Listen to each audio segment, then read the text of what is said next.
Pagi di gedung perkantoran Geraha Sentral selalu dimulai dengan kesibukan yang sama. Mobil-mobil mewah berjejer rapi, sepatu-sepatu mengkilap melangkah cepat, dan suara kartu akses berdenting di pintu kaca otomatis. Namun sebelum semua itu terjadi, ada satu sosok yang selalu datang lebih awal dari siapapun. Namanya Raka. Ia seorang OBE, petugas kebersihan biasa yang setiap hari mengenakan seragam biru pucat dengan nama kecil terjahit di dada kiri. Seragam itu sudah lama, warnanya tak lagi cerah, namun selalu bersih dan tersetrika rapi. Rambutnya disisir sederhana. Sepatunya hitam kusam tapi mengilap karena rutin disemir sendiri. Raka bukan siapa-siapa. Setidaknya, itulah yang ia yakini. Setiap pagi, Raka menyapu lobi utama dengan gerakan pelan dan teratur. Ia tidak pernah terburu-buru, tidak pula bermalas-malasan. Setiap sudut lantai ia perhatikan seolah lantai itu milik rumahnya sendiri. Saat mengepel, ia berhenti sejenak jika ada tamu lewat, memberi ruang sambil sedikit menunduk sopan. Yang membuatnya berbeda bukan pekerjaannya, melainkan cara ia membawa diri. Tatapan mata Raka selalu tenang. Tidak rendah, tidak menantang. Cara bicaranya lembut namun jelas.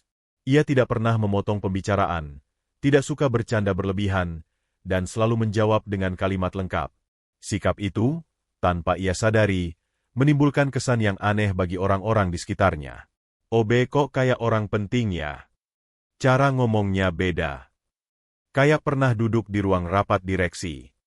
Bisikan-bisikan kecil mulai muncul, meski belum berani diucapkan terang-terangan. Raka sendiri tak pernah peduli. Ia fokus bekerja. Bagi Raka, pekerjaan adalah amanah. Ia datang bukan hanya untuk mendapatkan upah, tapi untuk menjaga harga dirinya sebagai laki-laki yang ingin hidup jujur. Ia tak suka bergosip, apalagi mencampuri urusan orang lain. Saat karyawan lain sibuk membicarakan promosi dan jabatan, Raka lebih memilih membersihkan pantry dan memastikan air minum selalu tersedia. Suatu pagi, ketika sebagian besar karyawan belum datang, seorang pria asing berjas mahal memasuki lobi dengan wajah gelisah. Raka yang sedang mengepel langsung berhenti dan menyapa dengan sopan. "Selamat pagi, Pak. Ada yang bisa saya bantu?" Pria itu terlihat ragu, lalu menjawab, "Saya ada janji penting dengan pimpinan perusahaan ini, tapi resepsionis belum ada." Tanpa panik, tanpa terlihat gugup, Raka mempersilakan tamu itu duduk. Ia menyuguhkan air minum, lalu menghubungi bagian terkait sesuai prosedur yang ia ketahui, bukan dengan sok tahu, tapi dengan ketenangan. "Mohon tunggu sebentar, Pak. Saya pastikan Bapak tidak salah jadwal." Cara Raka berbicara membuat pria itu mengangguk patuh. Bahkan tanpa sadar, ia memperbaiki posisi duduknya. Dalam hati pria itu bertanya-tanya, "Obe seperti apa yang berbicara setenang ini di gedung sebesar ini?" Tak lama kemudian, beberapa staf datang dan terkejut melihat tamu penting sudah duduk tenang di ruang VIP, ditemani seorang OBE yang berdiri dengan sikap hormat di samping pintu. Sejak saat itu, tatapan orang-orang mulai berubah. Ada yang memandang Raka lebih lama dari biasanya. Ada yang menyapanya lebih sopan. Bahkan seorang supervisor sempat salah tingkah dan memanggilnya, "Pak," lalu terdiam, bingung sendiri. Raka tidak menyadari perubahan itu. Ia hanya tahu satu hal, lantai harus bersih sebelum jam 8. Namun tanpa ia ketahui, di hari itulah sebuah kesalahpahaman kecil mulai tumbuh. Kesalahpahaman yang akan membuat seluruh kantor percaya bahwa seorang OBE bukanlah OB biasa. Dan kisah itu pun perlahan dimulai. Perubahan itu tidak datang dengan suara keras. Ia tidak diumumkan lewat rapat atau pesan resmi perusahaan. Perubahan itu hadir perlahan, seperti udara yang tiba-tiba terasa berbeda. Sejak pagi kejadian di lobi, cara orang-orang memandang Raka mulai berubah, meski tak satu pun berani menyebutkan alasannya dengan jelas. Satpam yang biasanya hanya mengangguk singkat, kini berdiri lebih tegap saat Raka lewat. Resepsionis yang baru masuk kerja tergagap saat menyapanya. Bahkan seorang supervisor kebersihan yang biasanya memberi perintah dengan nada tinggi, kini berbicara lebih pelan. "Mas Raka, maksud saya, Raka," katanya gugup. Raka mengernyit kecil, tapi memilih diam. Ia mengira itu hanya kebetulan. Ia tetap mendorong troli kebersihan menyusuri lorong-lorong kantor, membersihkan kaca ruang rapat, dan mengganti kantong sampah dengan gerakan yang sama seperti hari-hari sebelumnya. Namun semakin ia bersikap biasa, semakin orang-orang merasa ada yang tidak biasa. Di pantry lantai 8, dua staf wanita dari bagian keuangan berbincang sambil menunggu kopi panas. "Kamu sadar nggak, OB yang sering lewat itu?" bisik yang satu. "Iya. Kayak orang penting, ya. OB kok masuk ruang VIP tanpa ragu gitu?" Percakapan seperti itu menyebar tanpa disadari. Tidak ada bukti, hanya kesan. Tapi di lingkungan kantor, kesan seringkali lebih berbahaya daripada fakta. Menjelang siang, Raka mendapat tugas mengantar dokumen ke lantai 10, lantai yang biasanya hanya diakses manajer dan direksi. Saat pintu lift terbuka, suasana mendadak hening. Beberapa staf berhenti berbicara. Seorang manajer yang sedang berdiskusi langsung merapikan jasnya. Raka sedikit menunduk, melangkah perlahan, lalu meletakkan map di meja sesuai instruksi. "Terima kasih, Pak," ucap salah satu staf refleks. Raka terdiam sepersekian detik. "Mas," katanya pelan, "saya OB." Wajah staf itu memerah. Ia tertawa canggung, tapi di balik tawa itu terselip keyakinan aneh. Orang besar memang pandai merendah. Di sisi lain gedung, dari balik dinding kaca ruang kerjanya, Alia, CEO perusahaan, memperhatikan sesuatu yang menarik. Ia melihat bagaimana seorang OBE berjalan melewati lorong direksi tanpa rasa canggung, namun juga tanpa sikap sok berkuasa. Orang-orang memberi jalan. Tidak karena perintah, tapi karena rasa hormat. Alia tidak langsung menilai. Ia hanya mengamati. "Kenapa aura orang itu berbeda?" gumamnya. Sore harinya, saat jam kerja hampir usai, Raka masih berada di kantor. Ia membersihkan ruang rapat yang baru saja digunakan untuk pertemuan penting. Sisa kopi, kertas berserakan, dan papan tulis penuh coretan strategi bisnis. Raka membersihkannya satu persatu, tanpa membaca terlalu dalam, tanpa berniat tahu lebih. Namun kebiasaan lamanya sebagai pembaca buku bekas membuat matanya sekilas menangkap istilah-istilah bisnis yang ia pahami. Ia tersenyum kecil, lalu menghapus papan tulis itu bersih. Tanpa ia sadari, dari pintu yang sedikit terbuka, Alia melihat semuanya. Tidak ada rasa ingin tahu berlebihan di wajah Raka. Tidak ada ambisi, hanya tanggung jawab.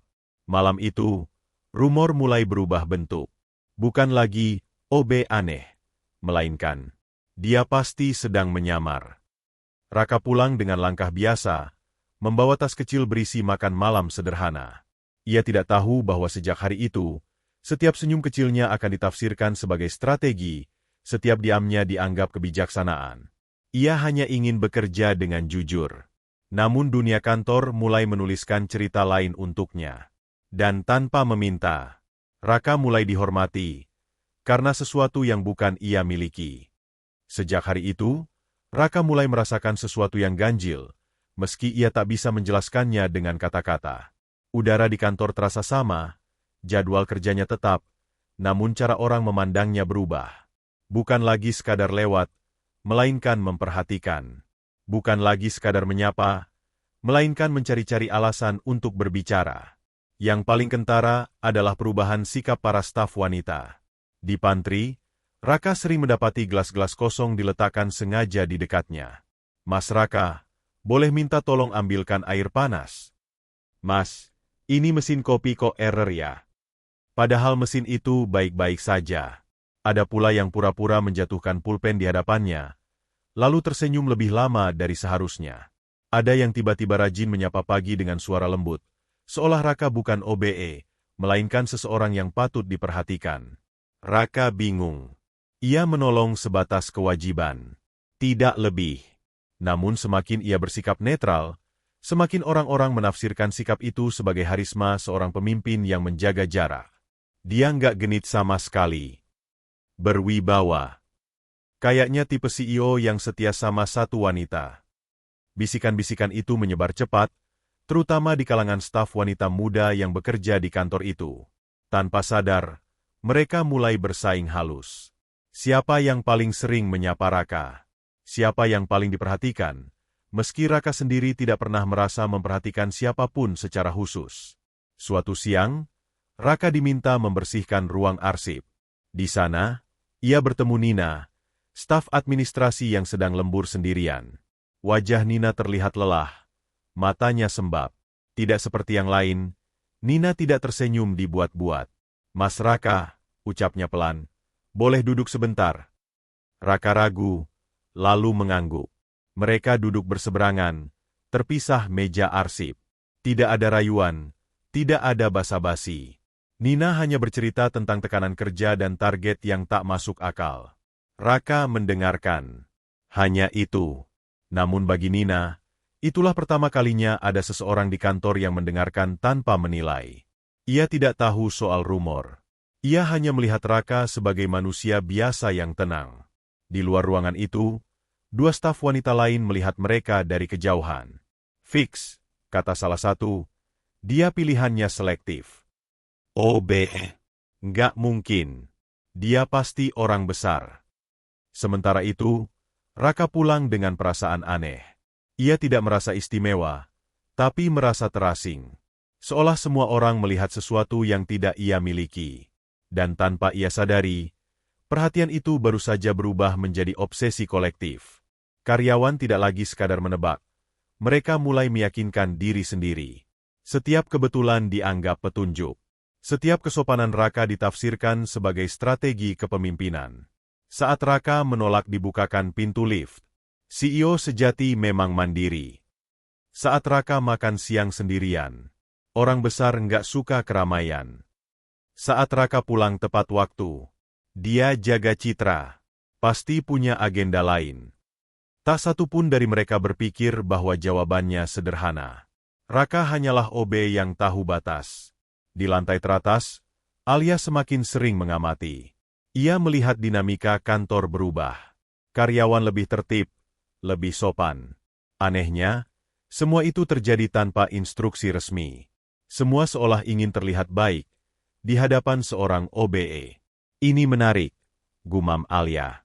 "Bukan karena jabatan, tapi karena karakter." Suatu sore, Alia sengaja keluar dari ruangannya tanpa asisten. Ia berjalan melewati lorong yang sedang dipel Raka. Tanpa tahu siapa yang lewat, Raka berhenti, menyingkir, dan menunduk sopan. "Terima kasih," ucap Alia. "Sudah kewajiban saya, Bu," jawab Raka tenang, tanpa tatapan berlebihan. Alia terdiam sejenak. Tidak ada rasa takut di mata Raka. Tidak ada penjilatan. Tidak ada ambisi. Di titik itulah Alia sadar. Pria ini berbahaya bagi sistem lama. Bukan karena ia berkuasa, tapi karena ia membuat orang ingin menjadi lebih baik tanpa diperintah. Sementara itu, di ruang kerja lain, para staf wanita mulai saling menilai. Senyum palsu, kecemburuan halus, dan perhatian berlebihan mulai memicu konflik kecil. Semua berlomba mendapat perhatian seseorang yang bahkan tidak sadar sedang diperebutkan. Raka berada di tengah pusaran itu, diam, jujur, dan tidak tahu bahwa kebenaran sedang sengaja dikaburkan oleh harapan banyak orang. Ia bisa saja menjelaskan. Ia bisa saja berkata, "Saya hanya OBE." Namun setiap kali ia membuka mulut, dunia seolah sudah menutup telinganya. Dan di kantor itu, kebohongan terbesar bukanlah yang diucapkan, melainkan yang dibiarkan hidup karena semua orang ingin mempercayainya. Hari Senin pagi itu terasa berbeda. Bukan karena agenda besar atau kunjungan penting, melainkan karena suasana kantor mendadak tegang. Beberapa manajer terlihat mondar-mandir, wajah mereka serius. Rapat mendadak dijadwalkan di ruang utama lantai 10, ruang yang jarang dipakai kecuali untuk keputusan penting. Raka, seperti biasa, mendorong troli kebersihan melewati lorong. Ia tidak tahu apa yang sedang terjadi. Ia hanya menjalankan tugasnya, membersihkan ruang rapat sebelum digunakan. Namun hari itu, ada sepasang mata yang memperhatikannya dengan lebih tajam dari biasanya. Alia. CEO itu sengaja datang lebih awal. Ia berdiri di sudut ruangan, berpura-pura memeriksa ponsel, padahal fokusnya hanya satu, cara Raka bekerja. Tidak ada gerakan sia-sia. Tidak ada rasa tergesa. Bahkan saat beberapa staf penting masuk ruangan, Raka tetap tenang, menyapa sopan, lalu melanjutkan pekerjaannya. Saat rapat dimulai, Alia memberi instruksi tak biasa. OB yang tadi membersihkan ruangan, Minta tolong tetap di luar sebentar. Beberapa manajer saling pandang. Tidak ada yang berani bertanya. Raka menurut. Ia berdiri di dekat pintu, menunggu jika sewaktu-waktu dibutuhkan. Namun di tengah rapat, Alia tiba-tiba memanggilnya masuk. Mas Raka, kata Alia tenang, tolong antarkan map ini ke meja saya. Saat Raka melangkah masuk, seluruh peserta rapat memperhatikannya. Ada rasa gugup, ada pula rasa hormat berlebihan. Alia sengaja memperhatikan reaksi Raka. Apakah ia akan canggung? Atau merasa di atas angin? Namun Raka hanya berjalan lurus, menyerahkan map, lalu kembali ke tempatnya. Silakan, Bu. Sebelum ia keluar, Alia bertanya, menurut Mas Raka, ruangan ini sudah cukup bersih. Pertanyaan sederhana, namun semua orang terdiam. Seolah jawaban OB itu menentukan sesuatu yang besar. Raka berpikir sejenak. Bersih, Bu. Tapi suasana rapat akan lebih nyaman kalau jendela dibuka sedikit. Udara segar membantu pikiran jernih. Tidak ada nada menggurui. Tidak ada sok pintar. Alia tersenyum tipis. Ia memberi isyarat agar jendela dibuka. Rapat pun berlanjut. Dan anehnya, diskusi terasa lebih lancar. Disitulah Alia sadar. Ini bukan kebetulan. Ia tidak sedang menguji kecerdasan Raka, melainkan karakter dan ketenangannya di bawah tekanan. Dan Raka lulus tanpa sadar sedang diuji. Setelah kejadian di ruang rapat, rumor naik ke tingkat yang berbeda. Jika sebelumnya hanya bisikan, kini menjadi keyakinan kolektif.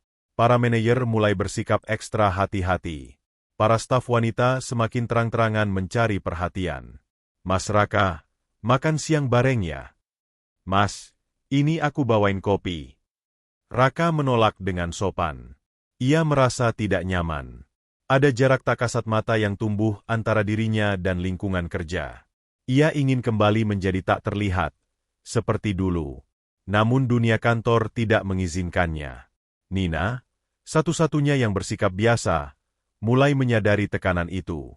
Mereka semua aneh sama Mas, katanya pelan suatu sore. Raka tersenyum lelah. Mungkin aku yang aneh. Nina ingin bertanya lebih jauh, tapi memilih diam. Di sisi lain gedung, Alia mulai resah. Bukan karena rumor, tapi karena reaksi orang-orang. Ia melihat bagaimana jabatan, bahkan yang hanya disangka, bisa mengubah perilaku manusia. Ia juga melihat bagaimana Raka tidak memanfaatkan sedikit pun keadaan itu. Kalau dia haus kekuasaan, dia sudah bicara, pikir Alia.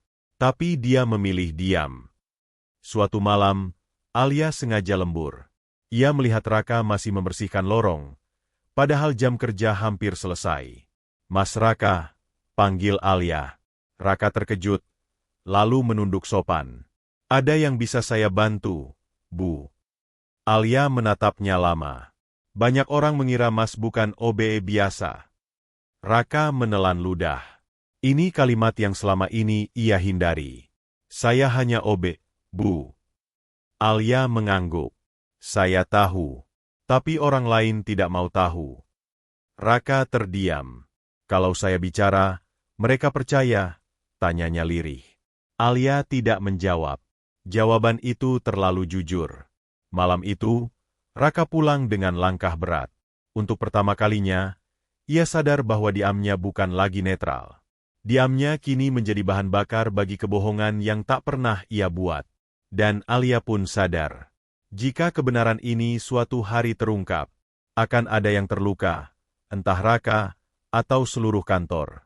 Perhatian yang terlalu lama dibiarkan, perlahan berubah menjadi sesuatu yang lebih gelap. Kekaguman yang dulu tampak wajar kini menjelma persaingan diam-diam. Para staf wanita yang sebelumnya tersenyum ramah, mulai saling menilai dari ujung rambut hingga sepatu. Senyum mereka tetap ada, tapi tidak lagi tulus.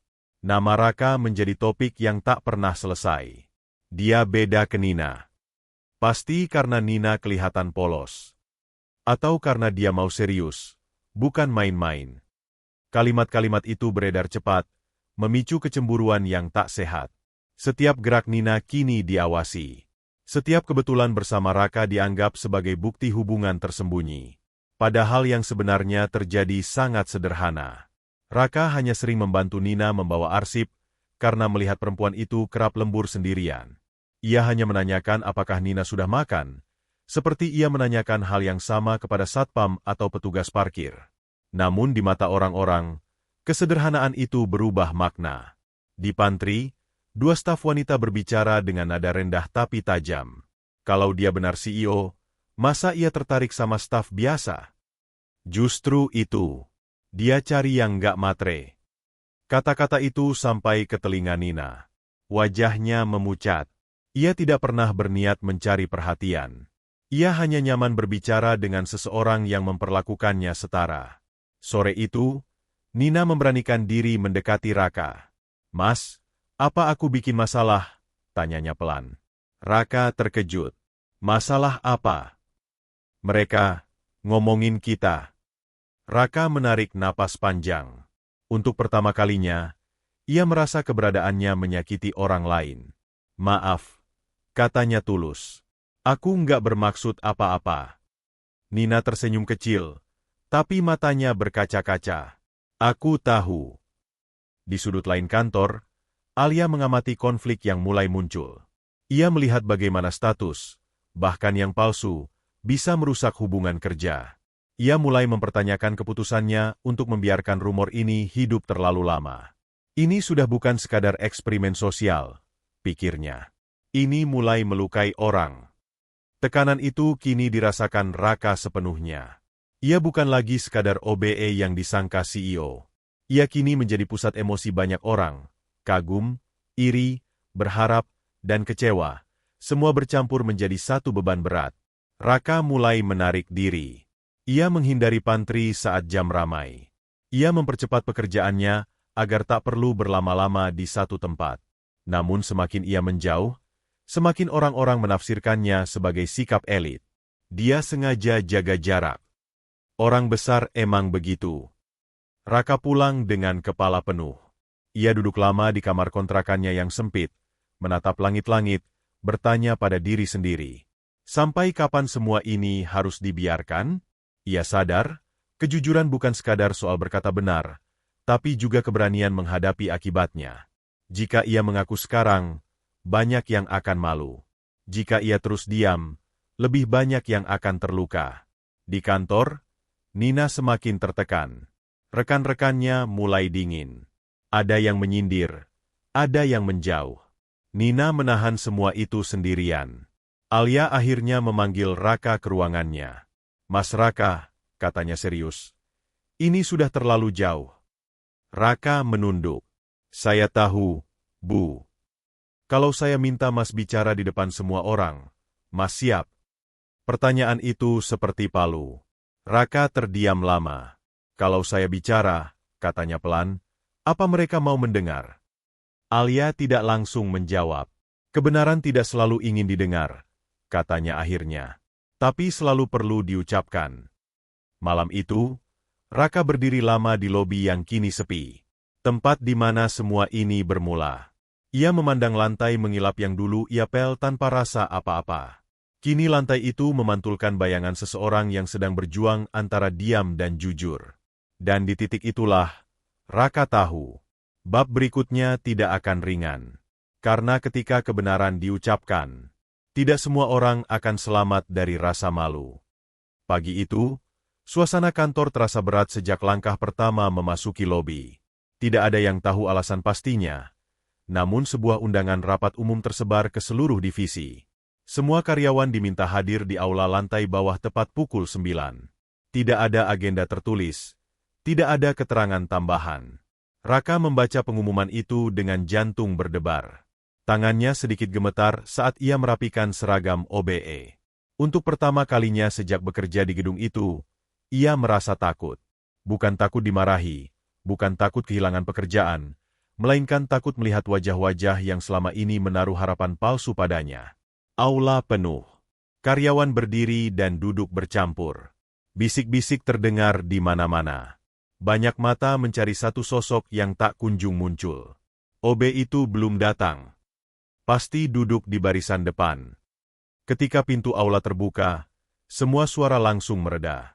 Raka masuk lewat pintu samping. Bukan sebagai tamu kehormatan. Bukan sebagai pejabat. Ia berjalan perlahan menuju barisan paling belakang, berdiri di dekat dinding, seperti biasanya. Namun justru itu yang membuat ruangan menjadi sunyi total. Beberapa orang saling pandang. Beberapa wajah mulai tegang. Tak lama kemudian, Alia naik ke panggung.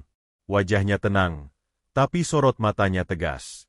"Saya mengumpulkan kalian semua hari ini," katanya lantang, "karena ada sesuatu yang perlu diluruskan." Ia berhenti sejenak.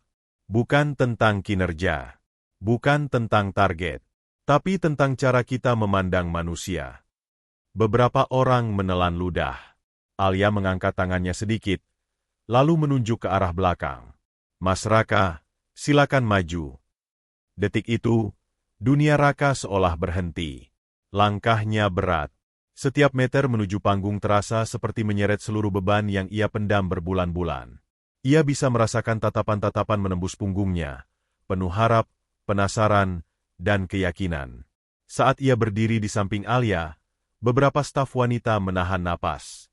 "Inilah momennya," bisik seseorang.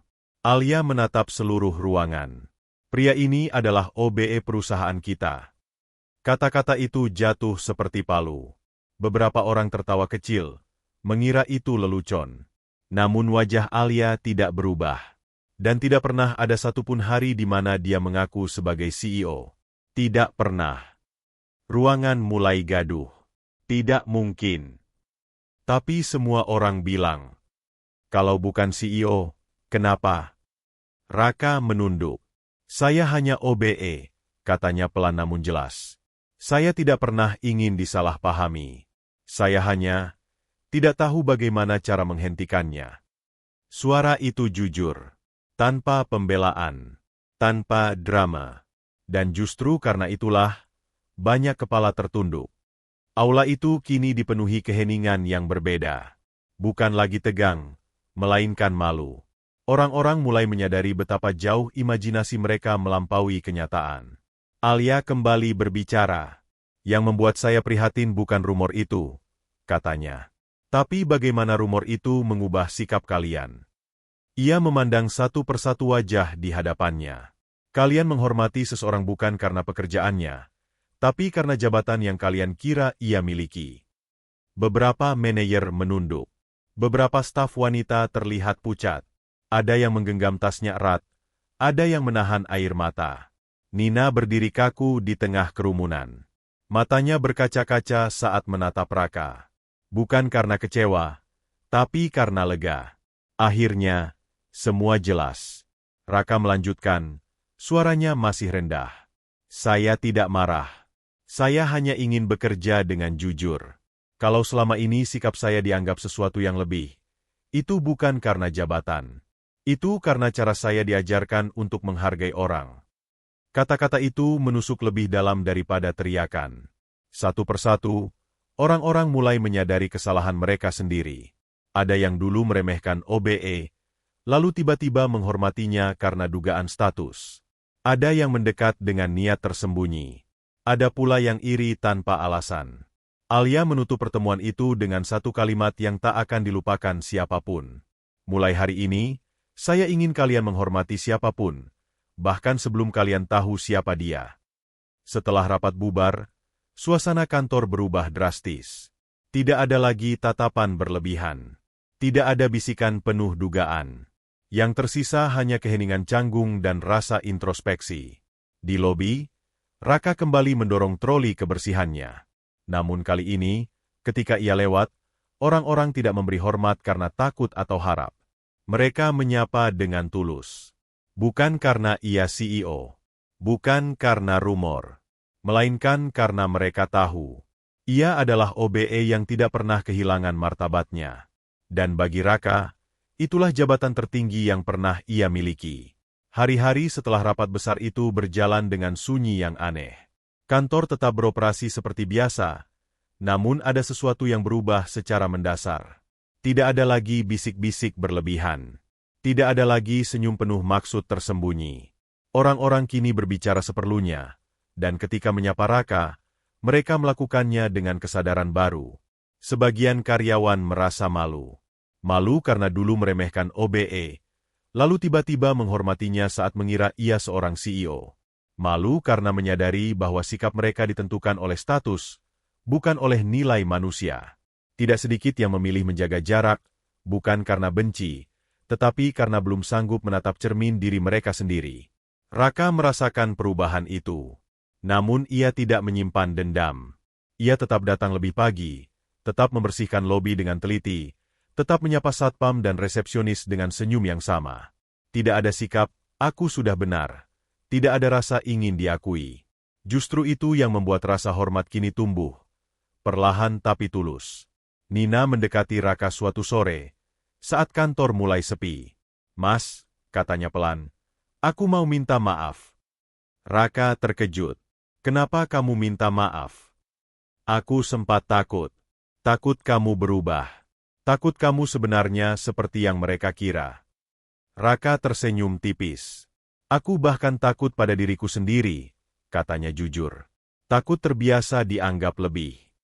Mereka tertawa kecil.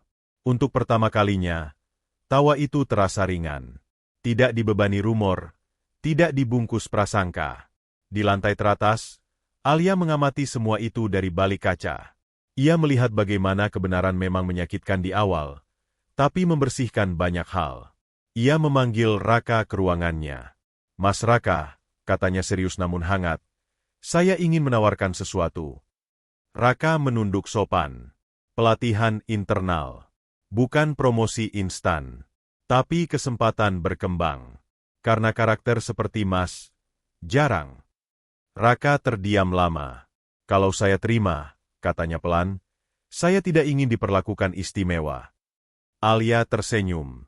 Itu sebabnya Anda pantas mendapatkannya. Beberapa bulan berlalu. Raka masih seorang OBE, secara resmi. Namun ia kini mengikuti pelatihan setiap sore, belajar manajemen dasar, komunikasi, dan kepemimpinan. Tidak ada yang tahu pasti kemana arahnya. Dan Raka pun tidak memikirkannya terlalu jauh. Ia hanya menjalani hari demi hari dengan satu prinsip. Tetap menjadi manusia yang sama. Hubungannya dengan Nina berkembang perlahan. Tidak ada janji berlebihan. Tidak ada cerita besar.